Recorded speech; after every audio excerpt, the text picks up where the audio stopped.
Y'all can call me crazy, y'all can call me delusional, y'all can call me psychotic, I do not care. But at this point in the presidential election, Donald Trump is literally creating the political Avengers, and I am here for it, okay? When I tell y'all the recent endorsements that he have gotten from RFK as well as Tulsi Gabbard is literally going to be the end game for the Democrats themselves, okay? I do not care what Barack Obama had to say on that stage. I don't care what Michelle Obama had to say on that stage, baby. I don't even care what Oprah Winfrey had to say on that stage. They still have not given us any policies. The only thing that they keep giving us is bad mouthing and bad talking Trump. They literally said that man name over 500 times throughout the whole DNC, and we still have not gotten not one policy. And keep in mind, the policies that we did get from her literally originated from Trump, okay? At first, she wanted to tax tips. Now she don't. At first she was against the wall. Now she's not. At this point, y'all, it's time to open y'all eyes. It's time to really pay attention to what's going on. To all my MAGA fans, to all my MAGA family, please make sure y'all turn up and turn out at this election polls in November, because if it's too big, then it cannot be rigged and we will not have the same outcome that we had in 2020. Let's go, MAGA family. All right, guys, so we got to talk about the highly anticipated Kamala Harris interview. Now, let's be real. It's highly anticipated among people who actually critically think, okay, that use their brains when it comes to trying to decide who they want to elect as president of the United States, okay, to lead this country. Now, for liberals, on the other hand, it's probably not highly anticipated because they really don't give a damn about what Kamala Harris wants to do, okay, as long as she's not Trump, right? This is how they're thinking, okay? They're not using their brains. They're not critically thinking. In fact, liberals have basically said that it's okay for Kamala Harris to continue to hide from the media because it's a good strategy, right? It is a good strategy to not expose yourself to the world as a communist. So they're trying their best to make Kamala Harris something that she is not, which is a sane moderate, right? She is not that, okay? But hey, this is what they're trying to do, okay? This is the psyop here from the mainstream liberal media, as Kamala Harris allegedly is flip-flopping on the issues. Like, for example, fracking, okay? Kamala Harris was a Green New Deal extremist, and now she's saying, no, I'm actually for fracking, even though before, in 2019, when she ran as a Democrat, she was against fracking. She wanted to ban fracking. Now, apparently, this is a question that CNN is going to ask Kamala Harris. This is their way of kind of leaking to the media that, hey, we're going to ask you about this. Be prepared, okay? Because we want to appear as if we're not totally in the bag for Democrats, but we really are in the bag. We want you guys to do well. So tell us, where does Kamala Harris actually stand on fracking? Has she flip-flopped? And it should be nobody's surprise that the Kamala Harris propagandists failed to answer the question. I think everyone's very excited that the Vice President and Governor Walz are sitting down for an interview, their first joint interview, their first interview with a member of the broadcast media since she became the candidate for president. It's going to happen right here on CNN. I don't want to jump the gun on too much of it, but I do want to ask about at least one policy area that I imagine will come up at some point, which is fracking. The vice president has changed her position on fracking in Pennsylvania. Do you know why she's changed her position? Listen, I mean, she's been very clear here. She's proud of the work that she's done as a part of this administration, making sure that American energy production is at an all-time high. We want to continue that progress into her first term in office here. And again, I think whether it's energy policy, economic policy writ large. 1 minute, 37 seconds later. I'll come back to Project 2025 in just a second, 2025 in just a second here. But on fracking, was there something that changed her mind specifically during the 4 years of the Biden presidency? No, listen, again, the vice president is very proud of the Biden-Harris administration's record on energy production and the economy writ large. She wants to continue to build upon the progress that we've made here. That goes for energy production and it goes for the economy across the board, right? She is proud of the 15 million new jobs that have been created, of the 800,000 manufacturing jobs that have been created. She wants to continue that work. Later. Extreme ideological Project 2025 agenda, and that's Donald Trump. All right. Again, I imagine the fracking thing will come up again in the future. But yeah, so this guy is basically trying to tell the Kamala Harris campaign, that is her communications director, yeah, you need a better answer. She's probably going to ask you about this tomorrow, right? I guarantee you that question will be asked. Again, this is how they leak questions to the Democrats, right? This is how they do it, okay? They just tell them straight up, yeah, we're going to ask you this question. You might want to be more prepared, right? Because that dude didn't answer the question at all. He didn't have an answer for her allegedly flip-flopping on fracking. So with that being said, going into this interview, Kamala Harris is receiving some criticism because it seems as if she has been campaigning on easy mode since day one, okay? Mainly because of the media allowing her to get by without answering any questions whatsoever while pretending as if she's the greatest thing since sliced bread, okay? Her campaign has been mainly artificial. She's been helped out. Even though she's supposed to be a strong woman, she's been held to the lowest standard that we've ever seen for a presidential candidate, right? She hasn't answered any questions, and it's been almost a month since she declared that, hey, I'm running for president, okay? So now that she's doing her first interview, it is a softball with Dana Bash. Again, I just showed you guys CNN basically leaking the questions to the Kamala Harris campaign. And we all know that Dana Bash is not some moderate, down-the-middle, neutral journalist, okay? She's a straight-up Democrat Party propagandist. Harris was put in charge, as you said earlier, of combating the roots of immigration. She was not and is not the borders are. And the Biden administration did task Vice President Kamala Harris with the issue of migrant crossings, naming her the so-called border zone. Look, unfortunately for America, the court isn't necessarily wrong that this is the way the framers wanted it to be. They wanted Congress, the people who are closest to their constituents, to be able to make the rules of the laws. You well know the Trump administration negotiated the withdrawal agreement from Afghanistan with the Taliban and the State Department. A conditional agreement, and he left Bagram Air Base. He left 2,500 troops. His advisors came to him and said, the Taliban haven't lived up to it. And he said, fine, deal's off. So how is it that the Democrats can back away from the Iran deal, from the border, from Keystone XL, can turn the page on literally dozens of Trump policies, but yet they're going to convince us that they were somehow handcuffed with a Doha agreement that Trump himself said the Taliban didn't live up to? It's a bunch of BS. And they know it, and to not acknowledge that is a slap in the face to the veterans and the Gold Star families. Senator, and they're the ones that have gone after political opponents. There's no evidence that Joe Biden has gone after political opponents. Yeah, so I want you guys to understand, it's not just enough that Kamala Harris is doing her first interview on CNN, which is already a biased network that is an arm of the Democrat Party. So this is home field advantage for her, okay? Home field advantage. And she's getting a Democrat propagandist to interview her, somebody that we know is not going to push back at all on the BS from Kamala. Whether she's lying or just not answering the question, there will be no pushback. We know that Dana Bash is going to be soft, okay? Super soft. So this should be a cakewalk interview for Kamala Harris, who is supposed to be a superstar, right? She's supposed to be a strong woman, okay, that is totally qualified to sit across the table from our foreign adversaries like Vladimir Putin and Kim Jong-un and Xi Jinping, right? Totally qualified, okay? But yet she can't sit across the table from Dana Bash without having a man at her side to help her, because she is doing this interview with Tim Walz, okay? Tim Walz.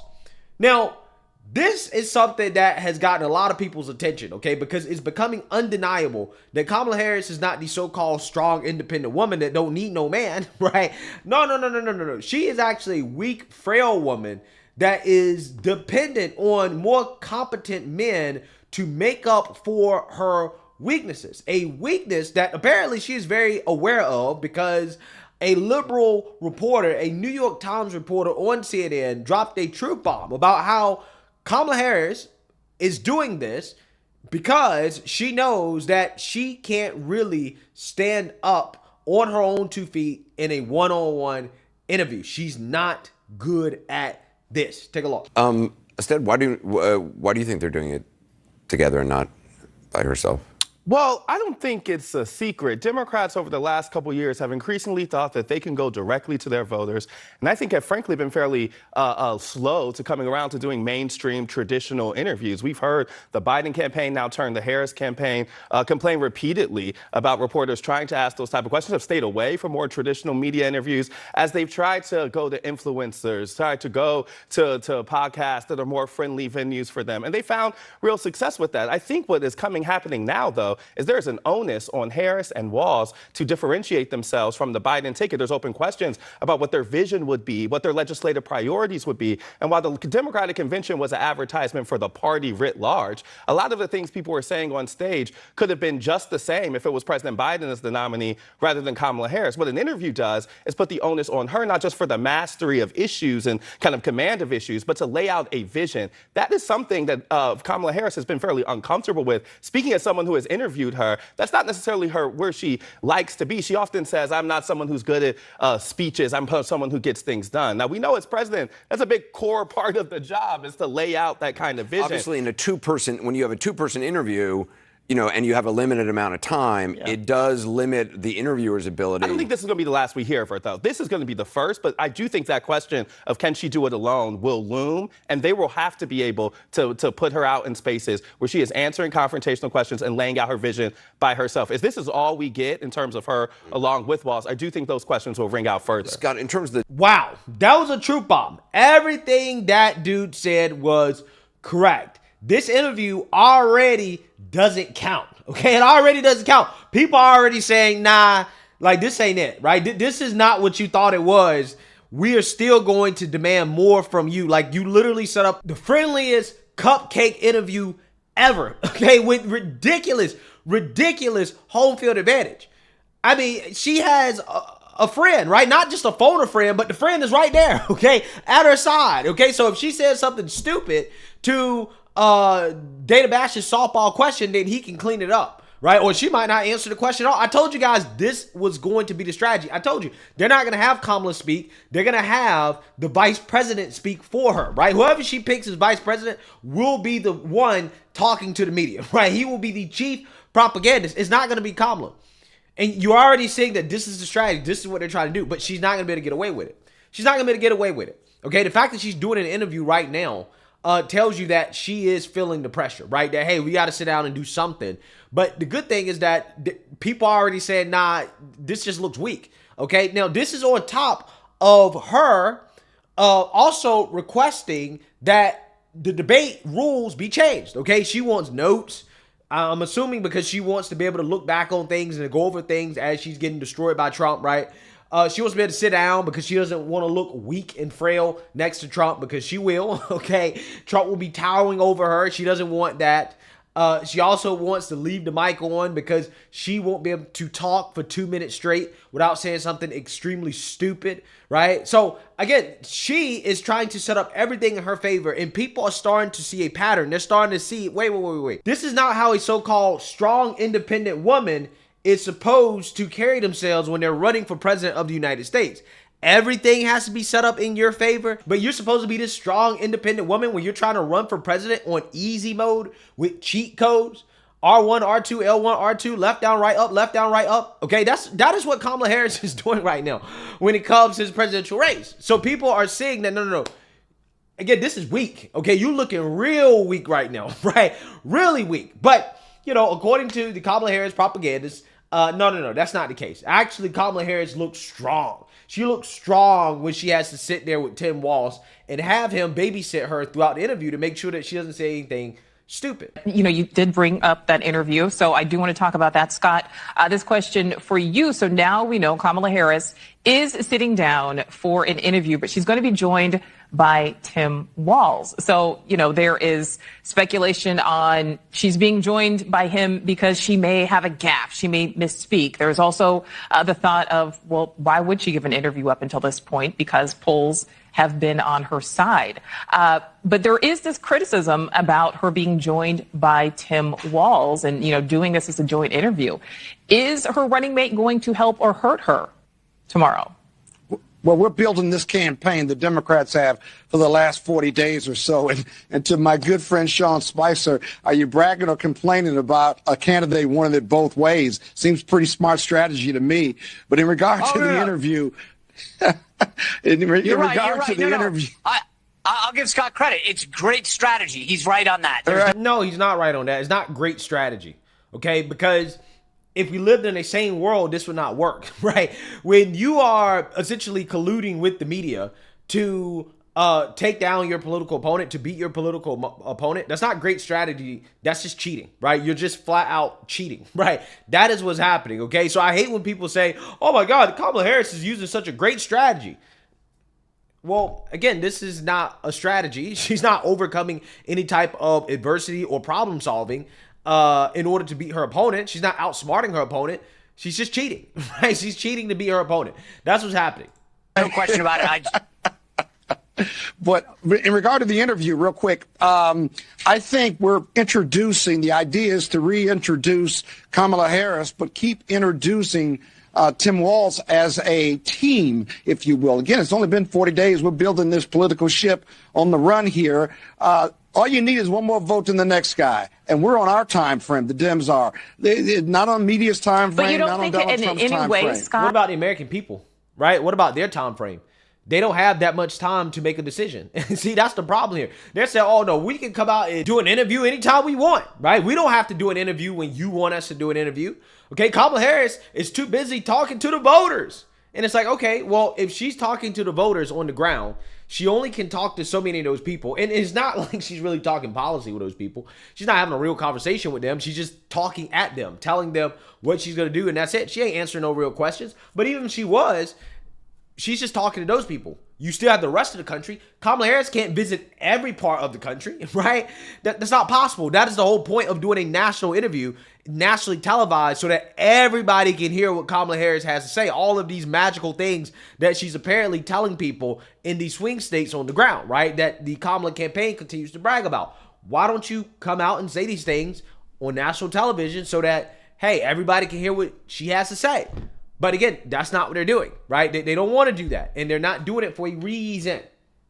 That can be seen as a weakness for her to be joined by her running mate versus just sitting down one-on-one with Dana Bash? It's 100% weak. It's 100% weak sauce.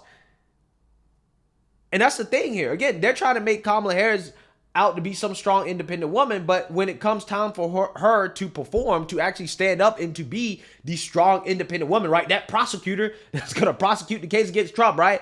Okay, this is what they're framing her as. When it comes time for her to be strong, she can't be strong without rigging everything in her favor.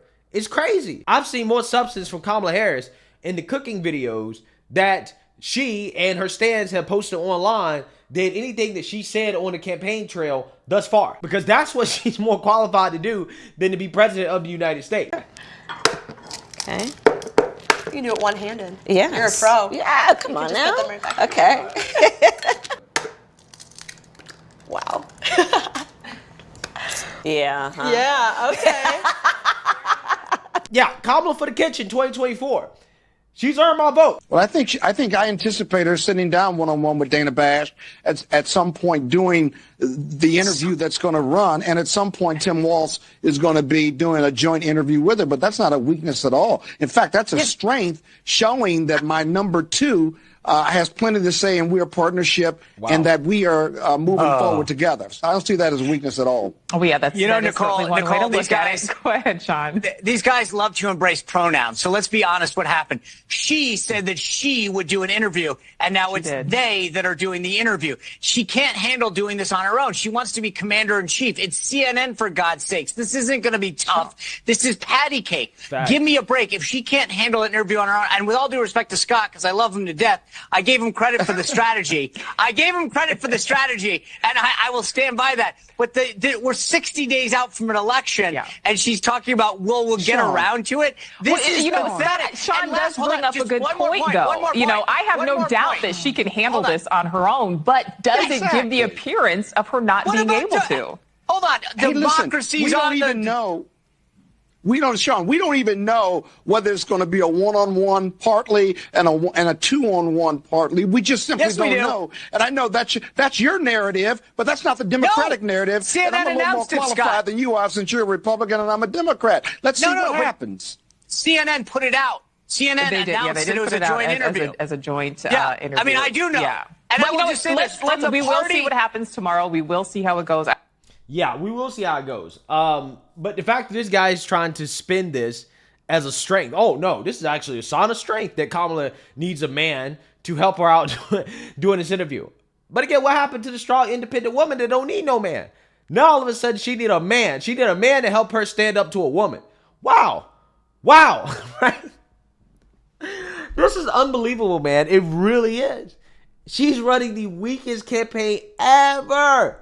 I could never trust this woman in the same room with our foreign adversaries. There's no way. There's absolutely no way. If you thought that our foreign adversaries were running roughshod over Joe Biden because his mental decline, just wait until Kamala's in office, bro. It's over, bro. It's over. Okay? I'm just saying. We're going to have a hell of an issue on our hands globally from a national security standpoint if Kamala Harris is elected president. Because you can just smell the weakness across the globe. I know that Vladimir Putin and Xi Jinping can smell the weakness, right? They're just like, weak sauce, right? Weak sauce, right? They smell weak sauce. Because even CNN can smell weak sauce on Kamala Harris. Now, I would say that you can smell something else, but if I say that, then they'll say that, well, that's misogyny, that's sexism. Even though if Kamala Harris was a man, you could say that you smell something else, right? But you can't because she's a woman. They'll accuse you of saying, things like, oh, well, you're saying that you can smell Kamala Harris's curry pot. And it's like, no. That's not what I'm saying, right? That's not what I'm saying, okay? I'm just saying that she's a coward, okay? So if CNN can smell it, if the New York Times reporter can smell it, I know damn well they can smell it, right? And this is why she must be defeated, right? She cannot win. She cannot represent this country on the world stage. If you thought Biden was an embarrassment for this country, Kamala is going to be even worse. And I didn't think that was possible, but I am certain that it is possible. She's showing us that she is the weakest presidential candidate in American history. So let me know what you guys think. Make sure you like, comment, and subscribe. Most importantly, share a Black conservative perspective. Peace.